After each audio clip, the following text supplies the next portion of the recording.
Welcome to The Explainer. Today, we're unpacking a massive, really fundamental shift in the Philippine education system. We are talking about the strategic move from the traditional four-quarter setup to a brand new three-term school year. We'll be looking squarely at Department of Education Order No. 009, Series of 2026, which rolls out this giant overhaul starting in the 2026 to 2027 school year. So let's jump right in. We've really got to ask the big question that sparked this whole thing to begin with. Was the old system actually working for anyone? For years, the standard has been that four-quarter rhythm. And let's be honest, it often felt way more like a relentless sprint on a treadmill than a manageable marathon. Looking at the data and what was actually happening inside classrooms, it became crystal clear that something had to change to better support our learners and our educators. To make sense of this sweeping policy, we've broken it down into 5 clear parts. First, why change the calendar? Second, the three-term structure. Third, protected instructional time. Fourth, the end-of-term block. And finally, guidelines in implementation. All right, kicking things off with Section 1, why change the calendar? We're looking at addressing the pain points of the four-quarter system. When DepEd actually looked under the hood of the old four-quarter system, they found it was, honestly, riddled with frequent disruptions. These constant stops and starts were compressing actual instructional time, which led straight to fragmented learning and a seriously heavy workload for teachers. The new three-term structure is a direct answer to that. The whole goal is to fiercely protect instructional time with longer, more coherent academic terms. This deliberate pacing is all about letting students achieve a deeper mastery of subjects instead of just rushing through a checklist, all while giving teachers a much more manageable workload. Moving to Section 2, the three-term structure. Let's take a bird's-eye view of the new school year. For the 2016 to 2027 school year, the magic number is 201. That's the total number of class days.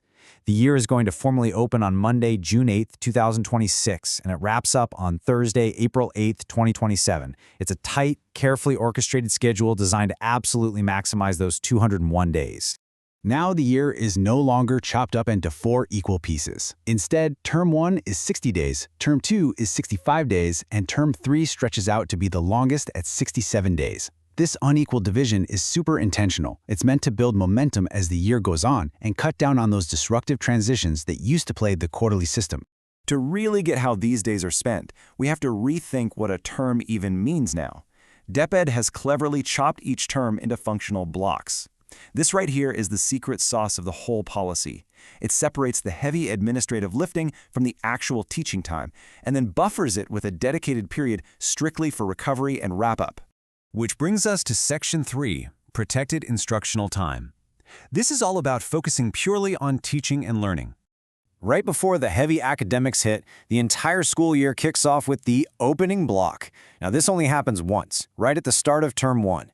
It's a structured 4 to 5 day window dedicated entirely to beginning of year activities. Think learner and parent orientations, mandatory health checks, and gathering baseline data. By knocking these out right at the start, schools get the info they need without eating into the actual lesson time later down the road. Once that opening block is out of the way, we drop straight into the core engine of the calendar, the instructional block. This gives an average of 61 to 62 totally uninterrupted days per term. This block is strictly 100% devoted to teaching and learning the prescribed curriculum. And I want to point out the unapologetic protection of this time. The order makes it crystal clear. Any co-curricular or extracurricular activities absolutely must be conducted after class hours, period. Even vital academic support, like the ARAL remediation program, is systematically scheduled for 30 to 60 minutes after regular classes. The message is simple, right? Nothing interrupts the primary teaching block. This totally clean structure also streamlines the assessment cycle. They are dropping those stressful, frequent interruptions of the past. Now, teachers will lean heavily on regular formative assessments to guide their day-to-day teaching. For major tests, there are only 2 teacher-developed summative assessments, followed by a single term examination in the last week of the block. The goal is deep mastery, not just breadth, meaning critical competencies take priority over endless testing. All right, Section 4, the end-of-term block. It's time for rest, review, and recovery. Between every single term, there is now a dedicated buffer zone. For 8 to 10 days, formal classroom instruction is completely suspended. This is purposefully carved out so that both teachers and students can catch up, finish admin requirements, do some professional development, and genuinely take a breath before the next term kicks off. This 10-day block is heavily front-loaded. Days 1 through 5 are exclusively for running those final ARL sessions and computing grades.